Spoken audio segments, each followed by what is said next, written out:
अब जब जॉब उसे उसकी रुचि का मिलेगा, तो मज़े से जॉब करेगा। माँग करने का सबको अधिकार है, ये तो जैसे जो चाहिए वो माँग कर ही रहे हैं।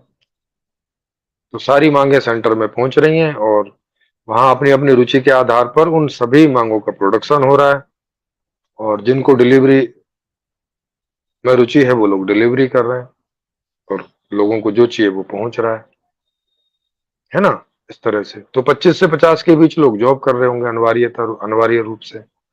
50 के बाद उनका रिटायरमेंट है। माने उसके बाद चाहें उन्हें बहुत मज़ा आए करने में तो कंटिन्यू कर सकते हैं, नहीं है तो ना करें। बिना करे ही उन्हें जब तक भी उनका जीवन रहेगा, उन्हें सारी सुख-सुविधाएँ ऐसे ही मिलेंगी। तो किसी को अपने बच्चों पर निर्भर रहने की ज़रूरत नहीं है, किन्हीं बच्चों को अपने पिता और दादा इत्यादि पर कोई निर्भर रहने की आवश्यकता नहीं है